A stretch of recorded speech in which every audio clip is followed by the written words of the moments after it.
Shampoo ගන්නත් ඕනේ. ඒ වුණාට කොණ්ඩෙත් යනවා. දැන් කාලේ තියෙන ෂැම්පු ගෑවම කොණ්ඩේ අනේකනේ වෙන්නේ. ඒ වුණාට අද මම ඔයාලට කියලා දෙන 100% ස්වභාවික මේ ෂැම්පු එකෙන් ඔයාගේ කොණ්ඩේ වවන්න උදව් වෙනවා. ඒ වගේම ඔයාගේ හිසකෙස් ආශ්‍රිත ප්‍රශ්න 100%ක්ම විසඳ ගන්න පුළුවන්. ඉතින් මේ පෙනගතිය ඇවිල්ලා තියෙන 100% ස්වභාවිකව විශ්වාස කරන්නකෝ මේක. ඉතින් අපි දැන් යමු කොණ්ඩේ වැවෙන ෂැම්පු එක හදන හැටි බලන්න.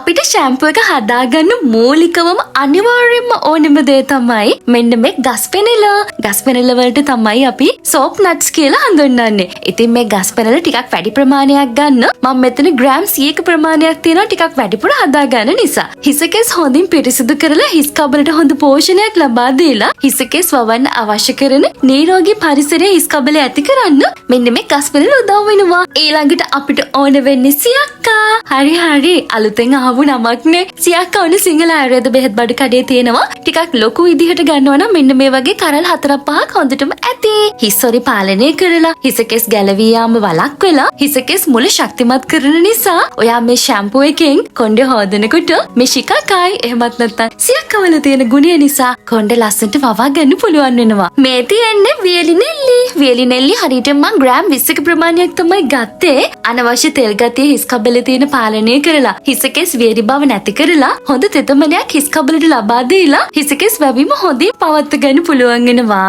ඒ වගේම කියන්න ඕනේ අක්කලට හිසකෙස් පැසෙන ප්‍රශ්න වඩ තියෙනවා නම් කොණ්ඩේ හොඳට කළු කරගන්න මෙන්න මේ ෂැම්පූ එකට වියලි නෙල්ලි වට එකතු කරගන්න පුළුවන්. මේ හැමදේම සිංහල ආයුර්වේද බෙහෙත් බඩු කඩේ ඔට අවශ්‍ය ප්‍රමාණ වලට මැනලා ගන්න පුළුවන්. ඊළඟට අපිට අවශ්‍යම දේ තමයි උළුහාල්. උළුහාල් මේ සැහැටි 2ක විතර ප්‍රමාණයක් හොඳටම ඇති. හිස්සොරි වලට ඉතින් නියම විසඳුම තමයි මෙන්න මේ උළුහාල්. හිසකෙස් ගැලවීම ඉක්මනින්ම නවත්ත ගන්න පුළුවන්. හිසකෙස් වර්ධන වේගය වැඩි කරන්න පුළුවන් දෙයක් තමයි උළුහාල් කියන්නේ. ඊළඟට අපිට කොහොඹ සහ කරපිංච අවශ්‍ය වෙනවා. කොහොඹයි කරපිංචයි අනිවාර්ය නැති වුණත් එකතු කරොත් ප්‍රතිඵලය වැඩි කරගන්න පුළුවන්. මොකද ඔයාගේ හිසකෙස් දෙගුණයක් වේගයෙන් වවන්න පුළුවන්. හිසකෙස් වලට හොඳ පෝෂණයක් සපයන දේවල් තමයි කොහොඹ සහ මොනවාද කරපිංච කියන්නේ. හිස් කබලේ තියෙන හිස්සොරි තත්ත්ව දිලීර කැසීම් තත්ත්ව සුව කරලා හිසකෙස් වවන්න ඕන කරන හොඳ පරිසරයක් නිරෝගී පරිසරයක් ඇති කරන්න ඕනේ නම් අනිවාර්යයෙන්ම අපේ 100% ස්වභාවික ෂැම්පූ එකට කොහොඹයි කරපිංච එකතු කරගන්න ඕනේ. හරිද?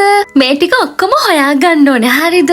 දැන් අපි යමු අපේ 100% ස්වභාවික කොණ්ඩේ වවන ෂැම්පූ එක හදන ක්‍රමය බලන්න. දැන් ඔය කරන්න ඕනේ ලිපේ තියන්න පුළුවන් භාජනයක් අරගෙන කරපිංචා, කොහොඹ, සියක්කා, වියලි නෙල්ලි, උළුහාල් වගේම සෝප් නට්ස් එහෙමත් නැත්නම් ගස් පෙනල ටික එකතු කරගන්න එක. වීඩියෝ එක දැන් මේ වෙලාවේ හොඳට බලන්න. ඔයාට පේනව නේද? කිසිම රසායනික දෙයක් නැතුව මෙන්න මේ වගේ ලස්සනට පෙන ගතියක් එනවා. මේක හදද්දිත් හරි ආසයි. මේක ලැබෙන ප්‍රතිඵලයට ඊට වඩා ආසයි. ඒ නිසායි හරි ආදරෙන් කියන්නේ මේක ඔයා try කරන්න ඕනි කියලා. දැක්කනේ මේ පෙන 100% ස්වභාවික විදිහට තමයි ආවේ. දැන් ඔයා කරන්න ඕනේ ලිපේ සාමාන්‍ය උෂ්ණත්වයේ මේක විනාඩි 10ක විතර කාලයක් හොඳට තැම්බෙන්න දෙන එක.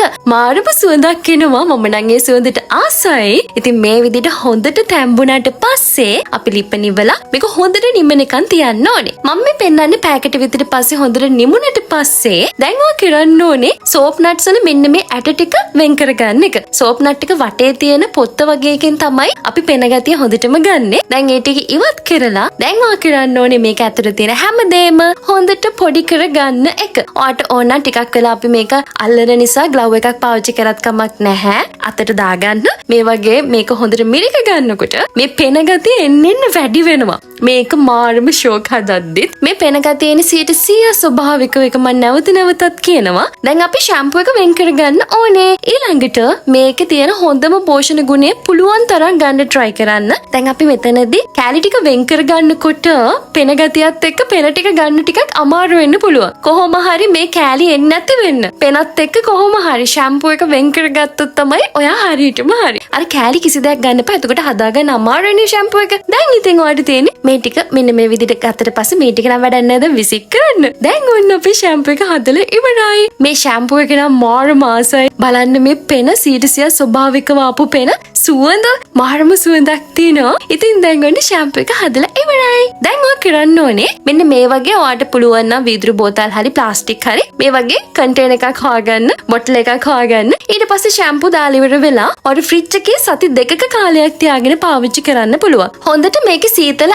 අයින් කරලා බෝතලේ හොඳට සොලවලා තමයි අපි මේක පාවිච්චි කරන්න ඕනේ. මේ බලන්න ඔන්න මම ඔයාලට පෙන්නනවා. ඔන්න අපි ෂැම්පූ එක මේ විදිහට ගත්තා. මේ බලන්න පේන ගතිය එනවා. මේ ඔය බොරු නෙමෙයි. මේ ෂැම්පූ එක කලිනුත් මං කියා දීලා තියෙනවා. සීටසියා ස්වභාවික ෂැම්පූ එකෙන් ගොඩක් හොඳ ප්‍රතිඵල ලබා ගත්තා ඉන්නවනම් කමෙන්ට් එකක් දාන්න. මං කලින් කියලා දීලා තියෙන නිසා ඉතින් මේ වගේ තමයි ලස්සනට පෙන ගතියට අපේ ෂැම්පූ එක එන්නේ. දැන් ඔය කරන්න ඕනේ කොණ්ඩේ තෙමලා ඉවර වෙලා ඔයාලට පුළුවන් සාමාන්‍ය විදිහට ඔය ෂැම්පූ කරන විදිහට ෂැම්පූ කරලා මේක වොෂ් කරන්න. විනාඩි 10ක් විතර හිස් කබලේ තියලා වොෂ් කරොත් ගොඩක් හොඳයි. මේක ඔයාලට සතියට දවස් 4ක් විතර කරන්න පුළුවන් නම් ගොඩක් හොඳයි. ෆ්‍රිජ් එකේ සති 2ක් තියාගෙන පාවිච්චි කරන්න පුළුවන්. මේක නම් මාර්ම ෂැම්පූ එකක්. මේක සීටසියා ස්වභාවිකයි. අගේ කොණ්ඩේ වවන්න පුළුවන්.